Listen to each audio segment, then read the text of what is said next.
Okay, so today we're going to explore carbon markets, potential opportunities, I think more importantly, considerations you'll need to make as you explore these options as they grow in popularity and just availability throughout the state.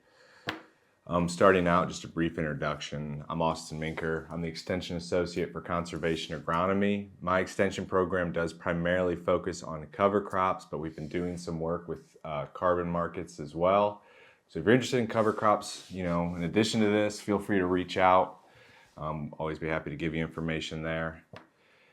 But starting out with carbon credits, carbon markets, we've been hearing a lot of noise about this for several years. But you may be surprised to learn that the first official sale of a carbon credit generated from livestock didn't take place until January last year. So maybe something to keep in mind. There's a lot of noise, hype, forward thinking with this, but some of the results have been, a little slower than we maybe anticipated, based on that noise itself. So last year, Dairy Farmers of America purchased the first verified livestock-based carbon credit.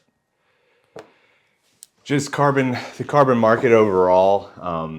If you've looked into this topic and maybe left more confused, I'd probably say congratulations, you understand it. It is an extremely confusing topic.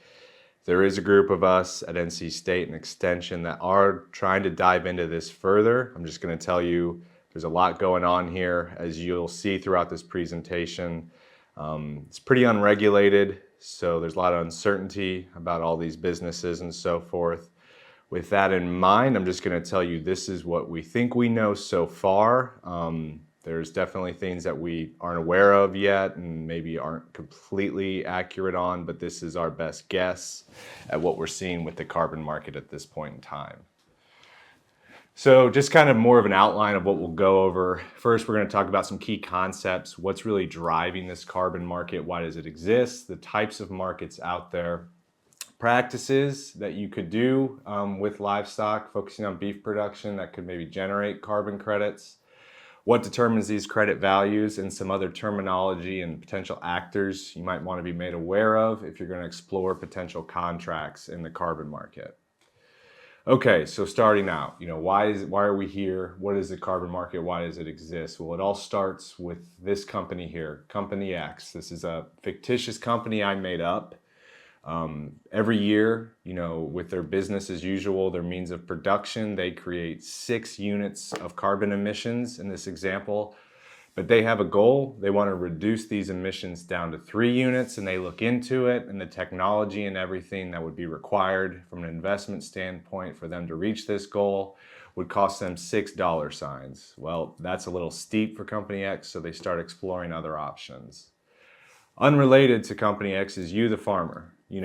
How you've run your farm year to year, up to this point results in, let's say, 3 units, 3 clouds of carbon emissions per year. But there's some practices you can implement that can create either reductions, so reducing your own emissions on your farm. So in this example, you went from 3 units down to 1, so a 2-unit reduction, or sequestration, which means, through different practices, you sequester carbon out of the atmosphere, pull it out of the atmosphere, and deposit it in your soils, therefore removing it from the atmosphere. In this example, we said 1 unit for that. So with those practices, in this brief, simple example, you have a 3-unit total impact to the carbon emissions, just overall.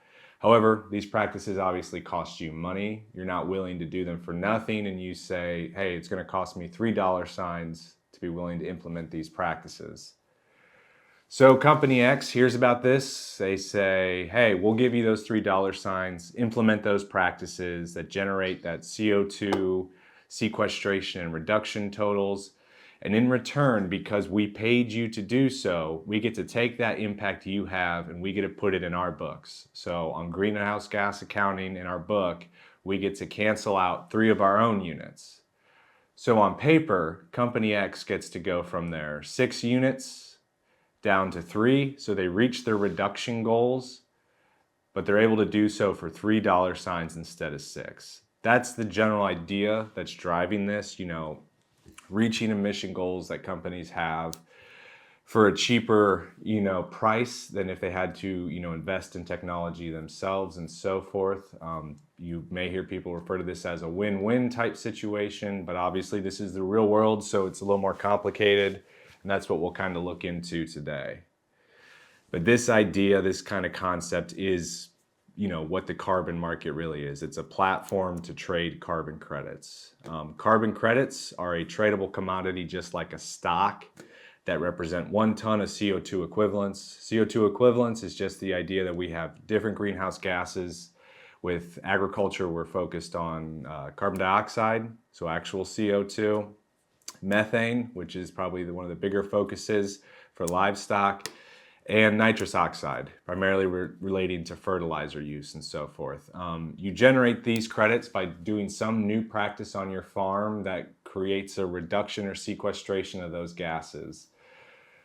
For the longest time, this did primarily focus on row crop production and particularly practices like cover crops and reduced tillage, but this list of practices is expanding constantly. A lot of companies are investing a lot of money to, prove that other practices can create these credits as well, and then they can go and pay farmers to implement them.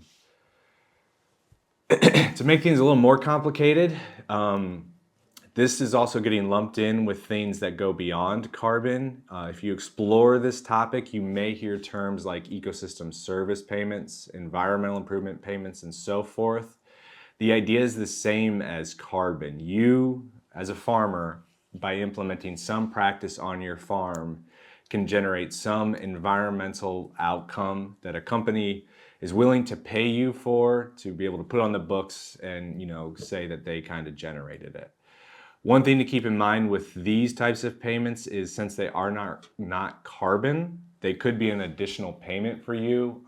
They don't void any kind of exclusivity, additionality type issues there. It's a separate payment in general. Sometimes carbon programs can offer both. I don't think that's super common, but maybe something we see more moving forward. So let's look at the practices that you as beef producers could theoretically implement that could maybe generate these credits. Some of this is what can create these reductions and sequestrations, but also what these companies are thinking is worth their time investing in. There may be some practices that could potentially create those reductions, sequestrations, but they're just not worth the money from the business side of things to incentivize. Historically, when we look at these practices relating to cattle, kind of the carbon market, I would say up until the last couple of years, the practices really did focus primarily for large scale production. And I would say even maybe more so for dairy. We saw, a lot of investment going towards manure management. This one was really related to dairy, but maybe some feedlots out west. And this really focused on methane digesters to cut down methane emissions. Enteric fermentation was another thing that was focused on for a while practice-wise. This was really, with feedlots out west, but certain feed additives can help lower methane emissions that come directly from the cattle. Again, these were all pretty much focused on large-scale kind of cattle operations, be it feedlot or dairy kind of operations out west. However, this is changing rapidly.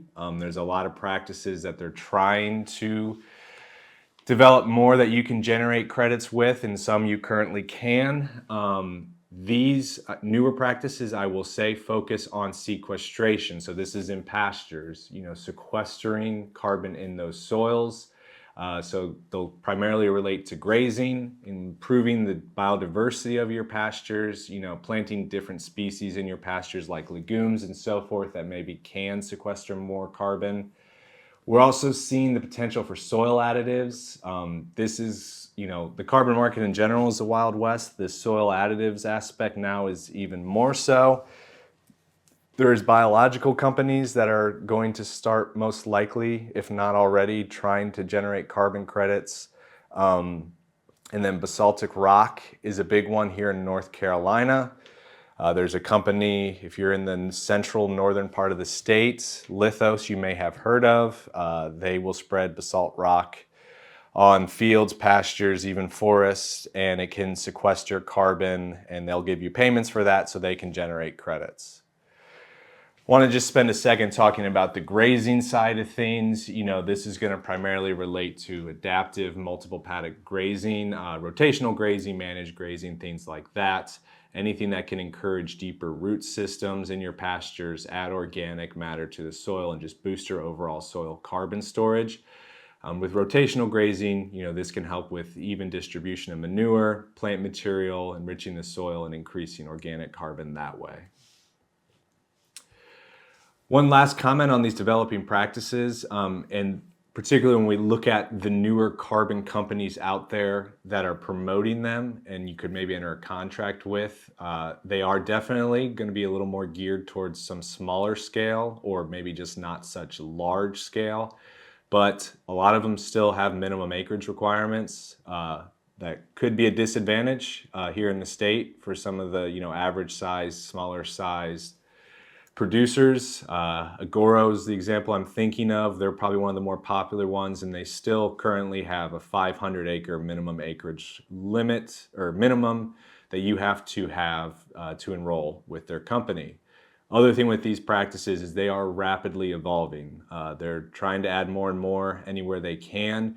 We maybe don't have a complete list, so if you hear of more, please let us know. With a lot of unknowns here, we definitely would like to hear any feedback, any experiences you guys are, hearing on the ground as far as what practices these companies are saying can generate credits. Transitioning to market types. So when we look at carbon market, there are two types. First is the compliance market. With the compliance market, in that example we gave with Company X, those emission reduction goals they had, those were mandated or regulated by a government entity saying you have to have these emission reductions. So that's what the compliance market is. Some governing entity is regulating this. Currently, there's only 4 in the United States. To my knowledge, there's one in Washington, the state, California, and 2 in the Northeast in certain power sectors. Even within those 4, ag involvement is very limited. You'll see why later on. There's definitely some questions about ag's credit's ability to accurately know how much carbon we sequester. So with that knowledge, we'll discuss the voluntary market. This is definitely the more likely scenario. This is unregulated. So in this scenario, Company X, those emission reduction goals they had, no one is telling them they have to do it. They have their own reason for it, whatever that may be, but there's no regulatory requirement. Because it's unregulated, that means this market overall has really a lack of set standards, protocols, even the terminology can change a bit based on who you talk to. And this is what creates the extreme confusion. But this is where we're seeing ag involvement, and that, along with our location geographically, is a pretty safe bet that this is what you would be trading in. I can say with almost complete certainty that any North Carolina farmer, regardless of crop, livestock, whatever, you'd probably be trading in the voluntary market. So if you're interested, how can you enter this market? Well, can you, the farmer, just go up to a company like Company X and say, hey, pay me money to these practices? No, unfortunately, there's got to be some middlemen. And they come in 2 main forms. So these would be the carbon programs or project developers who run those programs. This would be who you would likely interact with. The 2 forms are aggregators. So with aggregators, they work with farmers across the state, across the country to collect all this information data, get them to do the practices, and they're compiling all this to generate credits from the multiple contracts that they own. With an aggregator, they own the credit. You, the farmer, are just being incentivized to help them generate those credits. So you'll get paid either a percentage of that final credit sale or a flat rate. Data managers are a little different. They are far less common and definitely focus more on very large scale, I would say even corporate type of farms. But with a data manager, these large corporate farms out west, they have ideas to generate their own credits. They want to do their own projects to help generate these credits, and these data managers help them do that. make the calculations to determine how many credits they generated, and enter the marketplace to sell the credit. With a data manager, the farm itself does own the credit, but they're paying a fee to help with to cover the data manager services. That being said, aggregators, I can say again with pretty good certainty that about every farm in North Carolina, if you're getting in a carbon contract, you're going to be doing so with an aggregator. So let's go back to kind of our flow chart that we had going on. We originally had, you the farmer with Company X. That was nice and simple, but we're going to slowly work closer to what it looks like in the real world. So this is with an aggregator. They're that black building in the middle. The middleman, they have something called protocols and MMRV, which we'll discuss in a second. But they're going to reach out to multiple farms and say, hey, if you implement these methods, these practices, we'll pay you money. In return, you have to send us data showing what happened on your farm. We will then generate credits from this data. We will go out to Company X and sell the credit. From the farmer's perspective, the data you're required to give them is going to vary a lot based on the aggregator themselves or the carbon program itself, project developer itself, and when exactly they pay you is also going to vary based on the aggregator. The amount you'll get paid can also vary based on the aggregator. Maybe percentage of final sale, a flat rate up front, things like that. There's a lot of different possibilities there. So these credits, what determines their price? Be aware there is a ton of variability when it comes to carbon credit prices. We can see them vary quite broadly, but the final price of that credit is determined based on how well it can ensure 4 key principles. First of these principles is additionality. So here is the idea that practice that you implement that generates that credit, you would not have done that practice unless you were financially incentivized to do so. That's how a company like Company X can go and say, hey, we created this sequestration reduction because in the end, our money is the thing that actually incentivized the practice. Permanence is the idea. This is with sequestration. This can be a bit of an issue for some of the ag credits and causes a little ding to their value. But so we sequester carbon into our soil. That's great. How confident are we that it is going to stay there for the foreseeable future? A lot of things can happen that can cause re-releases of this carbon, and that's a big uncertainty with agriculture and drops the credit value a little bit.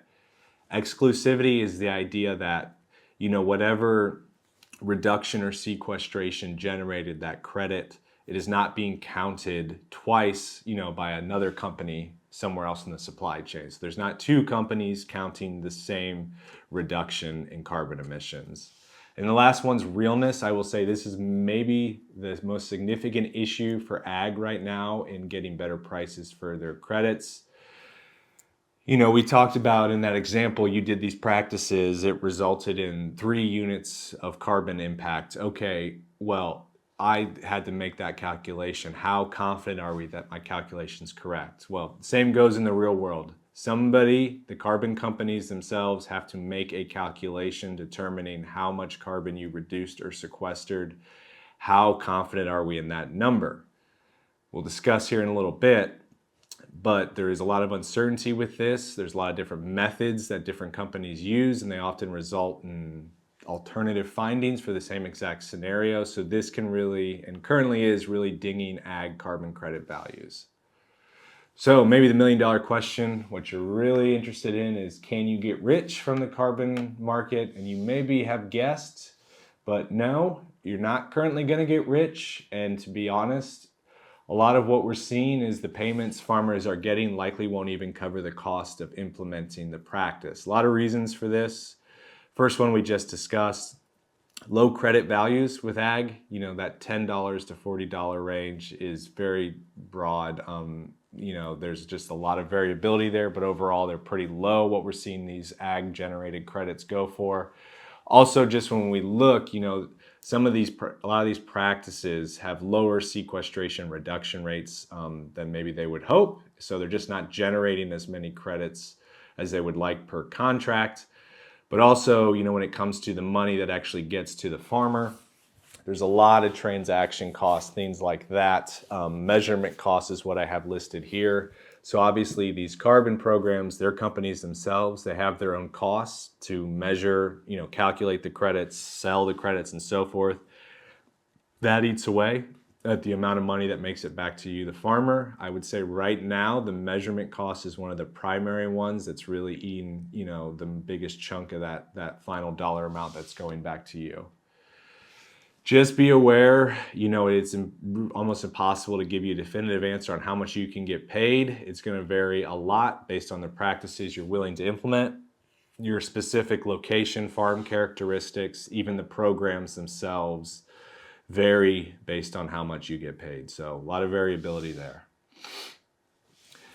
One other thing to note with payments is while they are low, these payments are theoretically stackable. We talked about this with ecosystem service payments, but this also applies to public incentive payments. So say someone like NRCS is offering an incentive program for a certain practice, but you can also get paid through carbon credits. You could get both. They're paying you for two different results from the same practice. So this doesn't violate anything.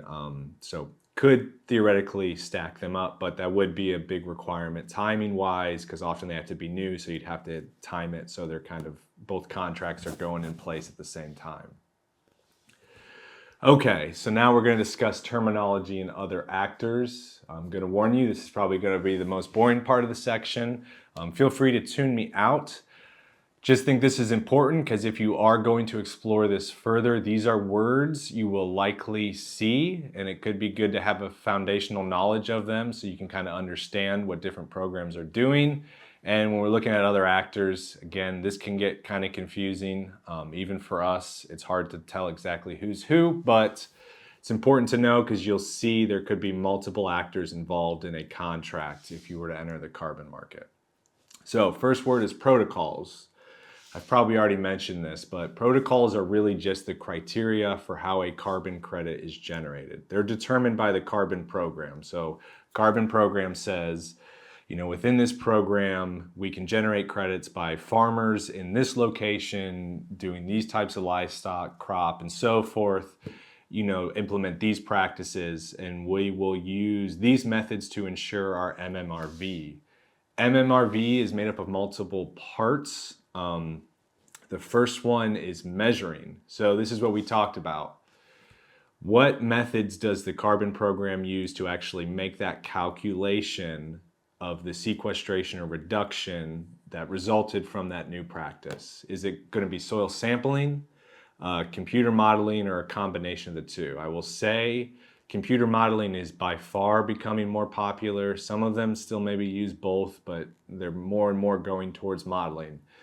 There's a lot of different models out there on how to generate these. I will also say the models themselves, you could probably feed different models the exact same situation and they'll probably result in different outputs. So that breeds some of the uncertainty there with ag credits.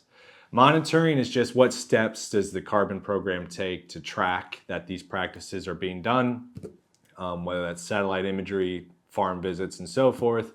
And you're not doing anything that's going to cause any re-release of these emissions over time if you're sequestering carbon. Again, a lot of that's just for the length of the contract and not after. Reporting. So this is when, how does that carbon program, who do they go to report what they found in measuring to actually generate this credits for them to sell. And the last one is verifying. This is what extra steps does that program take to just ensure that the estimates they have are accurate and that the practices they're saying occurred actually occurred and so forth. This is usually done by a third party that they hire to just kind of monitor, double check everything.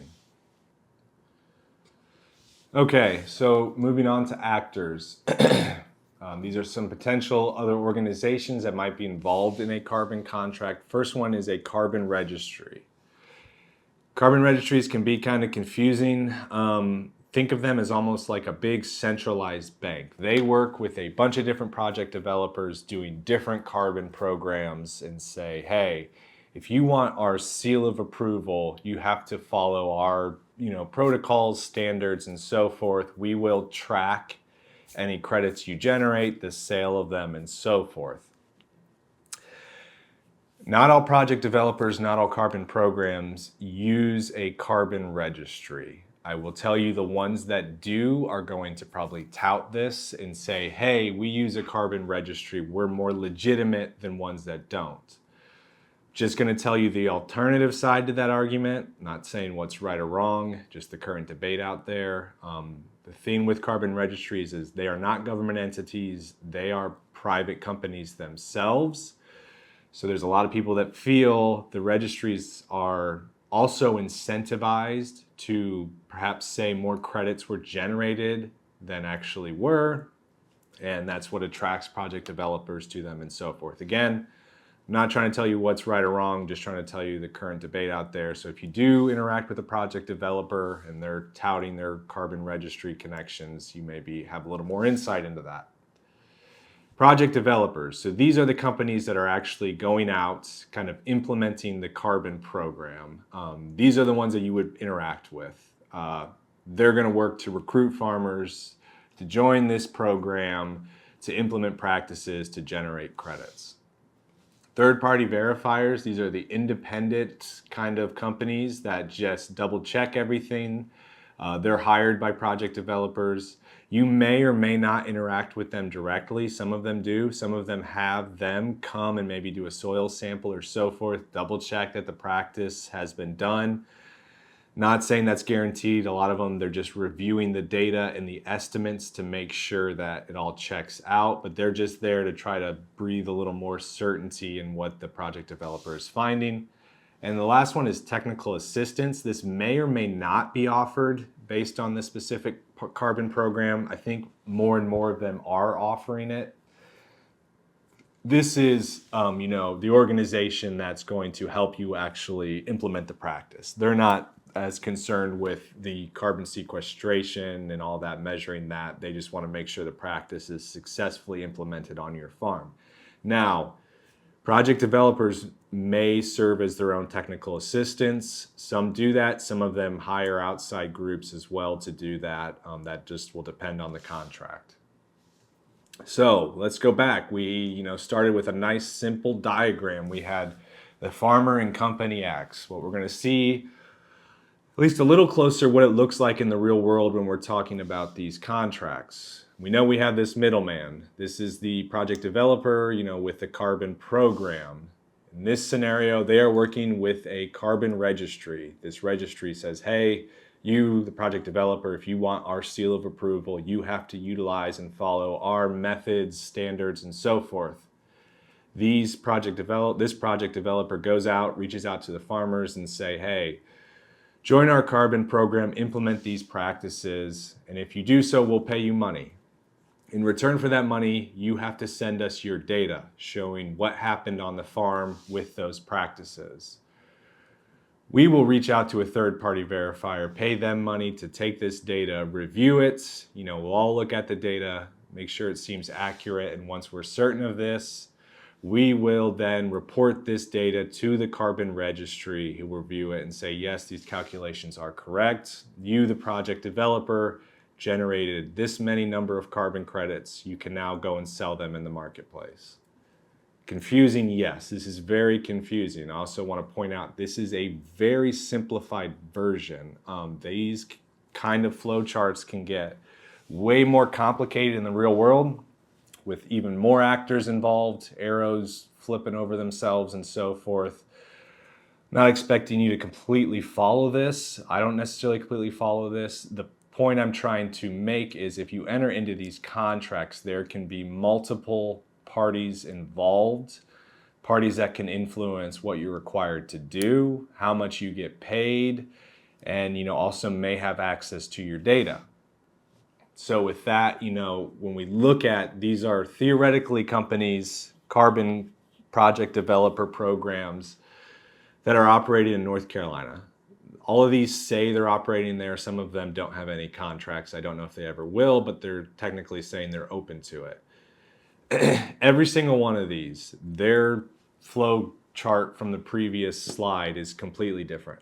So this is what's super confusing about this. This is why, when it comes to actual recommendations on these programs, we really cannot offer that at Extension.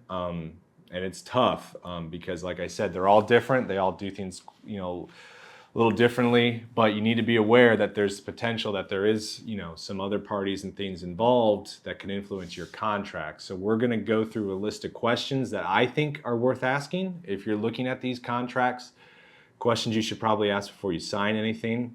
I will tell you, I have sent about 2 or 3 page questionnaire to all of these carbon programs that I can find. I haven't gotten any responses. If you are shopping around, and you want this list of questions that I sent, feel free to reach out. I will send it to you. You can just send it as is. But kind of the key points of these questions, when we're looking at the different topics, questions relating to money, I think some important questions to ask is, what am I being paid for? Am I being paid for carbon? If so, can I get paid for an ecosystem service payment, something else like that? How am I being paid? Some of them, it's just the flat rate up front. Some of them, you get a percentage once that final credits sells. Some of them, they calculate how many credits you generate per year, estimate, what they're going to sell them for, and then they pay you like a percentage of that total each year for 3 years, something like that. The payment structures vary a lot. So understand how you're being paid. I also think it is worth taking the time to ask them what currency I'm being paid in. I would do that up front. I will tell you, to my knowledge, all the ones currently operating in North Carolina are paying US dollar. Can't guarantee that. I have seen a couple nationally that are paying with cryptocurrencies. So it's worth taking 2 seconds to ask that question if you don't want to deal with something like that. What determines the amount I am being paid? Is this just a flat rate? Am I getting paid based on the final credits sale, or am I just getting paid based on the amount I sequester overall? Again, that can vary. Just know those determining factors. Really important, but make sure you know if there's any potential fees or costs. Just about all these programs, maybe not all of them. There's a couple that are newer that are definitely getting a little more straightforward and simple, but they are going to require some data collection. They often do this through a software that you're going to have to download, something like that. Do you have to pay for that software? That's just one example. I will tell you, more and more of them are covering that cost themselves because they're struggling to recruit farmers, but just make sure you get that in writing. But I think even more importantly, what are the penalties? Is there penalties if you break the contract, can't fulfill, all the practices and so forth? That really needs to be understood. Questions relating to their requirements and methods. It is worth taking the time up front to just ask, is this program available in my specific location, your specific field, pasture location, before you waste any time on them? I can't tell you how many I look at that say, oh yeah, we're in North Carolina, and then you give them a specific spot and they're like, well, not technically there. So take that time up front to just make sure exactly where you want to implement those practices works for their program. Acreage requirements, a lot of them have it. Just make sure you're aware of them and you can meet those. Obviously what livestock, or crops, if you're going that route as well, can work with them, but also really what practices they all incentivize to generate credits. Maybe they have some practices you weren't thinking of. Does the practice need to be new or enhanced? When we talked about additionality being a determining factor, for the value of these credits, we would think that they would need to be new. Theoretically, they should be new practices on your farm, but more and more of them are using words like enhanced, extended, things like that. We don't really know what that means, but theoretically, if you've already been doing that practice and you tweak it in a certain way, they can maybe say you generate credits. What's the contract length? Historically, these used to be very long or longer term contracts, 10-ish years, but they are becoming shorter and shorter. I think more and more of them are, it's just a yearly thing. You sign up for a year. If you want to renew, you renew the next year. but just make sure you know that, whatever the length is and you're comfortable with that.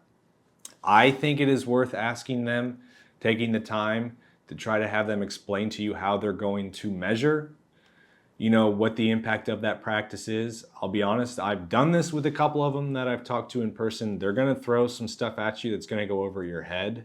Went over my head. That's fine. But I'm also going to tell you, I've talked to some that I asked that question and they hadn't quite figured that out yet. I'm not, trying to tell you what to think on that, but, I think it's worth just getting some semblance of how they plan to measure the carbon reduction or sequestration that results from the practices on your farm.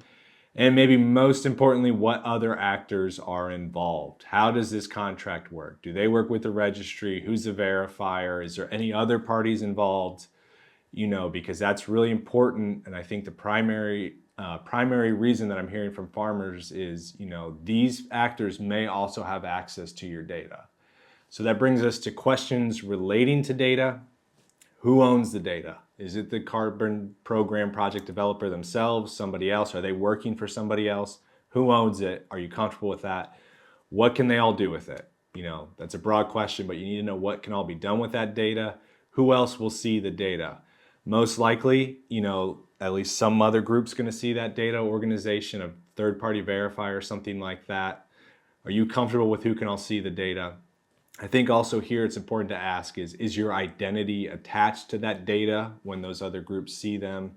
What data is required? Some of them, it's very simple, straightforward. There's some newer programs out there that they really don't need much data from you. They collect data like weather and things like that on their own. Some of them, especially I'm imagining the grazing stuff, that's going to require a lot of data on your part. Are you comfortable collecting that data and giving it to them? Also be aware they're going to need probably historical data. They're going to need to know, the baseline picture of what's been happening on your farm so they can assess what these new practices, what changes those resulted in. Do you have that historic data to give to them?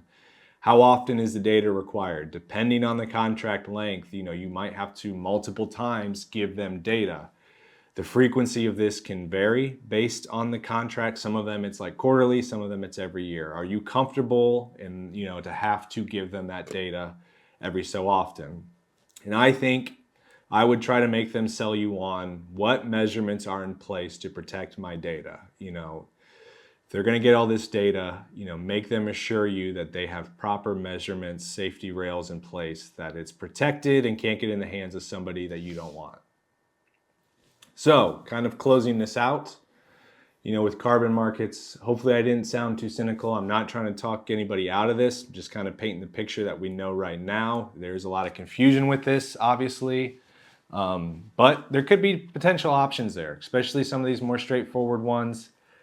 If you know a program that just seems like whatever, I kind of want the payment, that's great. I'm not trying to talk you out of it, just want to let you know what we know.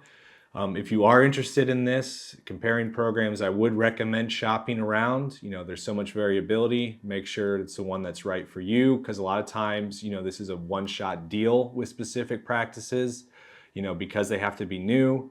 So if you were thinking about implementing something like, rotational grazing, something like that, and you want to get some money from the carbon market, it's probably worth shopping around and making sure you have the right program, because it's kind of a one-time deal. I also think as you shop around, it's worth considering the company that you'd be entering the contract with, their viability. I'm not expecting everyone to be business experts, exactly when it comes to whether or not these companies will survive, but it's worth, even if it's just a gut feeling, do you think this company is going to be around for the long haul? There is companies popping up every day in this thing. I'm not telling you they're all going to fail. I'm just telling you that some of them likely will. And theoretically, if that company can go bankrupt, what does that mean for you? Do you get paid? If you're going to sign a contract, particularly, I would say a longer term contract, one that really requires collecting data and stuff throughout, we are currently recommending quite strongly that you seek legal counsel before signing first, especially if there's any hidden liability and so forth. We have not been able to really see any contracts. They're not publicly available, so we don't know what's all in them. To give you examples, which is why we're recommending, seeking legal counsel there. I'm aware there's not a lot of experts, lawyers that are, specifically focused on this. There maybe will be someday, but honestly, just some legal mind looking at it is probably better than none before you sign a contract and maybe get into something you don't intend to. Just overall, I just want to say, stay tuned. We are looking at this more seriously at Extension, trying to get better answers here. Also, would strongly recommend reaching out to us with your experiences. We don't get as much access to some of the information from these companies that maybe you, the farmers, do. So please tell us your experiences. I would also, extend this kind of collaborative type of gesture towards other groups, organizations, associations working throughout the state. It's a pretty big, confusing topic with a lot of unknowns. I think just increased collaboration and information sharing on this is really going to be useful for us moving forward to help better advise our farmers. And with that, I want to apologize for not being able to be there in person. And I appreciate the NC Cattlemen's Association for asking me to speak. I also really appreciate their understanding that I could not make it in person. That is my contact information. Feel free to reach out via email at aemenker@ncsu.edu with any questions, and I will answer them to the best of my ability. Thank you and enjoy the conference.